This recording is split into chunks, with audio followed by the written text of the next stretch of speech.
Well, he's up and at it. I bought him some special salmon-flavored treats last night when I got home. And I woke up and he was curled up in his chair, staring at me, waiting for me to come out. He's going to play with Pollyanna today while I go do some vlogging. And he's pretty happy. Show that happy face. Jawbird. Jawbird. Show that happy face. There he is. Get off of me. Quit standing on me. What was that all about? You're pretty active this morning already, aren't you? You know you're going to be taking off to go play with your buddy, and you just can't seem to leave me alone. That's your way of letting me know, get up, get your shower, and let's go. You got an itch on your nose, or you just like licking your paw? Huh? Everybody insists on seeing your face every day. More jaw, more jaw. Well, there you go, guys. That's what you're missing. If you ever wanted to learn how to eat your own butt or scratch your ear with your foot, you can learn that from Jaw. Does it feel good? You like it, don't you? Yeah. Alright, I'm going to go drop Jaw off to go play for the day, and then I'm going to go out exploring. I'm going to quit licking my face. I'm going to go to the Minnelli mansion. Long abandoned, long closed up, but I'm going to see if I can't get in and look around. Have no idea what it's like nowadays. Last video I've seen was about a year ago, and people were just coming and going freely from it. So we'll see what happens. And I think I'm going to go, since I'm going to have him off playing, I might just go off and tool around Santa Monica or something. Just go have some fun. Well, the Minnelli mansion that has always been talked about out here, it's the abandoned mansion of Vincent Minnelli.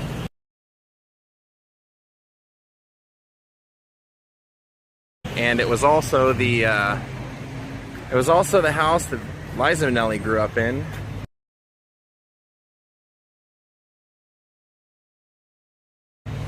Everybody knows about it out here because it's been abandoned since the early 2000s when, well, basically what happened was the house was left to Liza in her father's will, and his father's wife and Liza started battling it out because basically the deal was that Vincent had told Liza, if you need to move your stepmother out, please, you just have to take care of her,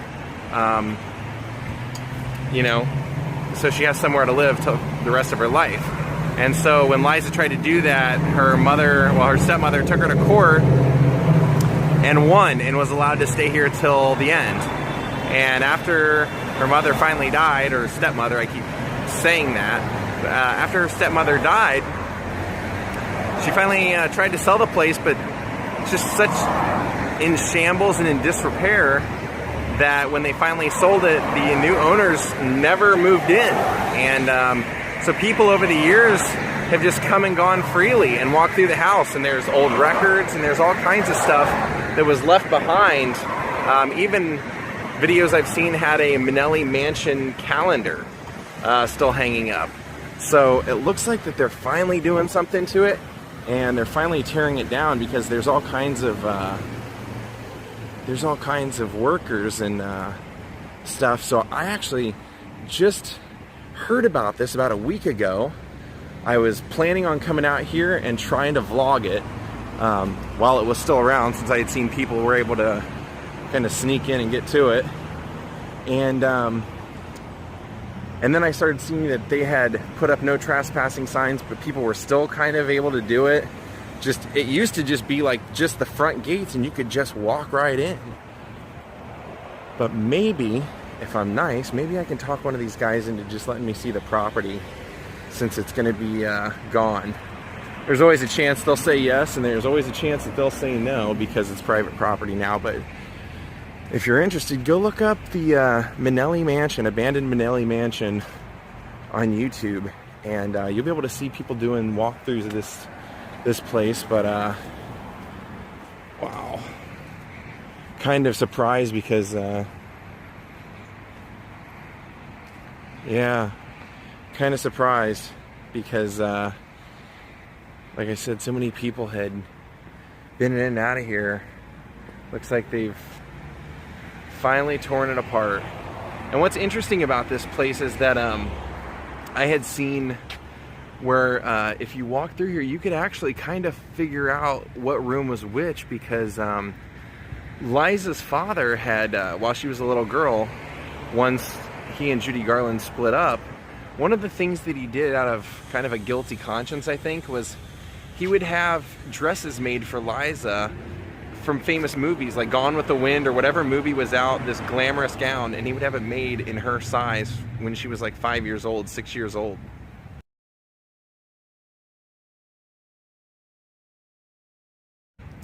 Candace Bergen even mentions that in her book. She remembered coming over here, and that her room was scaled down for her size.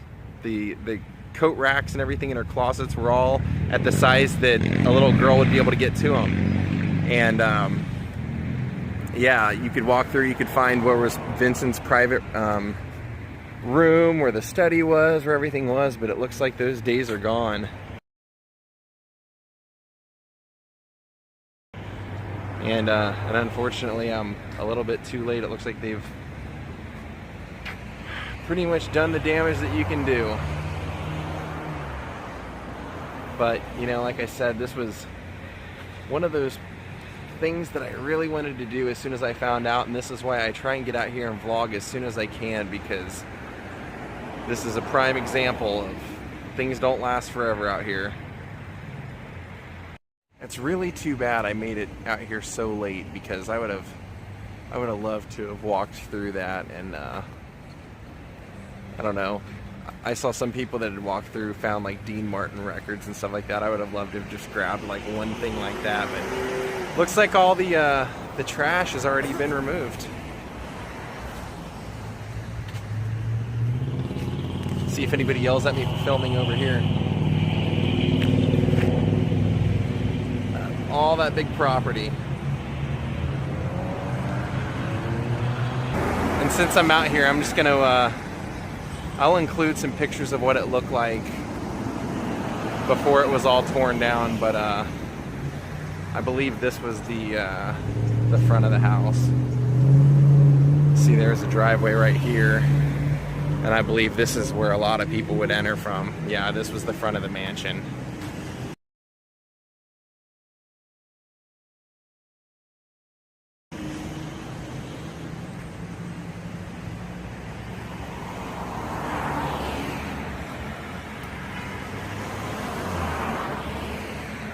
Man.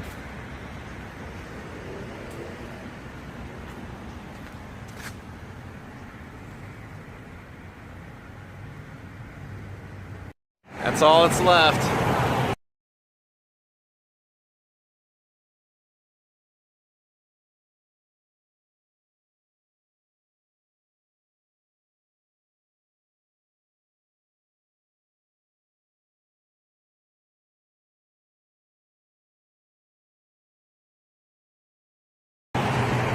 If you watch other people's videos, you'll see it was pretty badly demolished and damaged and everything inside, but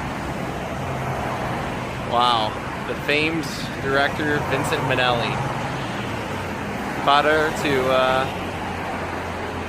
Liza Minnelli, and once husband to Judy Garland. And there's the rubble of the house. How sad is that?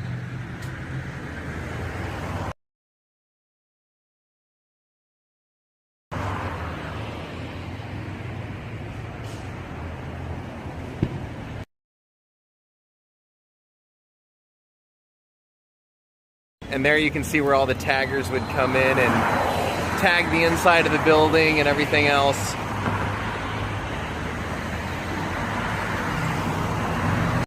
I don't know what his story is. He kind of looks like the old Dos Equis guy.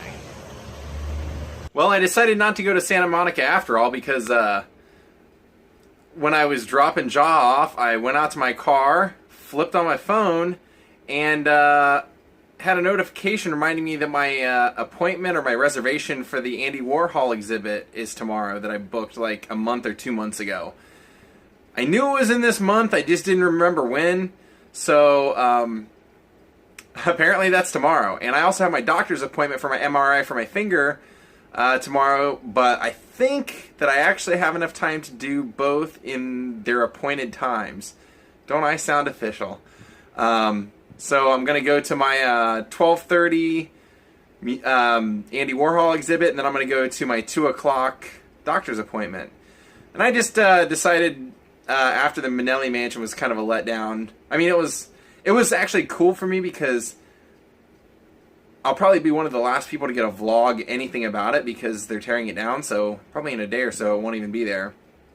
But I just decided to grab a bite to eat and come home and just relax because when I'm in this apartment, if Jaw's here, he's always sitting on me, he's always touching me, he's always wanting to play. There's just really never a peaceful moment. So I'm just going to have some coffee and I'm going to wait for him to get dropped off. I actually came back, texted Sam, didn't hear back from him, and when I was out pacing around in front of his building, TJ Miller walked by, and he looked like a homeless man almost. He had like 4 gold chains on, and like an old beat-up suit, a t-shirt, a baseball hat that said Hollywood across it. He just looked like a disheveled mess. Kind of funny, actually, seeing it, but they weren't there.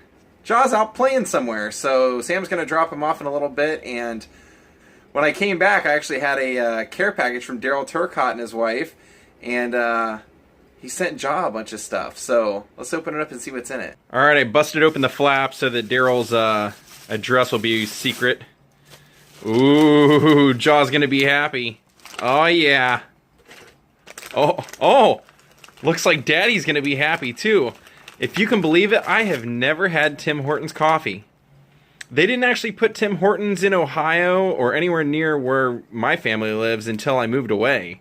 So that's all like a little treat they all love that I've never had. So this is going to be awesome. I'm actually going to try this out pretty soon. And I'm guessing this isn't for Jaw. I will assume that's for me. Thank you very much. Oh, he loves these. He loves it. Oh, this ought to be fun. I can't wait to... You know, it's funny. It doesn't matter how big the treat is. He will sit and work on it and work on it till he gets it apart. Ooh, let me check this out. Hold on. Feels like a coffee mug. Ooh, they are coffee mug. Oh, he loves these tennis balls. These are his favorite. He likes these small ones. Oh, so nice of you. Thank you so much, Darla and Daryl. That's so cool of you. Oh, he loves these too. Oh, that's so... You guys are so sweet. Thank you so much. Well, the bad news is that this Valentine's Day mug did not survive. It did not make it. But this one did. I'll drink out of that one. That'll be hilarious. Actually, I think my favorite thing out of this whole package was this. He is going to love that because anything that squeaks and makes noise, we have a hard time keeping in the house because he will work on that till it is destroyed, till he gets the squeaker out. And this one, he's not going to be able to do that. So this ought to be a lot of fun. He'll just work on this forever. Thank you so much. Oh, and don't forget, if you want my sunglasses from the last 100 episodes, actually, it's going to be like 99 episodes because the very first day, I think it was episode like 100 or 101, I left my green pair of sunglasses in Breck's car and had to switch over to a backup pair. And then I just told Breck he could have those sunglasses because I knew he would want them. And he's already got them framed in his house, so probably a good intention to give it to him. But if you want these, the contest is send an email to dazewithjordantheline@gmail.com and give me a vlog idea. Give me a place that you would love for me to go to, love to see me vlog about. And I'm going to pick the winner in a little over a week. Vlog 200 is right around the corner, and that's when I'm going to give it away. So get your requests in. Get them in there, and they can't be on Facebook, they can't be on YouTube, they gotta be in my email. Reason is, and I don't mean to be a jerk, the reason is because I gotta be able to find it. When I announce the winner, I want to be able to get a hold of you and be able to email you to get these to you. And if it's on YouTube and if it's on Facebook, it's gonna be so hard, so filed away somewhere that I will never find it. So please just email me at dazewithjordantheline@gmail.com if you want to be entered for my sunglasses. I'm trying out this new Mexican place in my neighborhood I've never been to before. Alright. If I were going to grade this place, I would give it a 9 out of a 10, because that's probably the cleanest, most well-made burrito I've ever had in every way. The meat was cooked perfect. The shell was so perfect that when you bit into it, it wasn't like too tough or anything. It was perfect. The only reason I give it a 9 instead of a 10 is I wish they offered radishes and limes. But other than that, the burrito and everything itself was perfect. It was like no GMO, and they have no microwaves, no nothing. It was perfect. I highly recommend this place. And I have honestly eaten probably thousands of burritos in California in the time I've lived here. There was now there's some other burritos that maybe taste better just because there's grease and everything, but when you were eating this actually tasted like the most like pure and healthiest one I've probably ever had. And plus, I also acknowledge that the radishes and the lemons or the limes, that's sometimes a cultural thing. So sometimes that's a city by city cultural thing when it comes to Mexican food. Some cities would do it and some don't, so I didn't want to bring it up to them because that may be kind of a... They may say, oh no, my friend, that's a Mexico City thing. I don't want to look like a rube. Look who's home. Look who just got dropped off. Did you miss me? Go on in. Hey, John. Daryl Turcotte sent you some treats. Go to your apartment. You got treats in there waiting for you.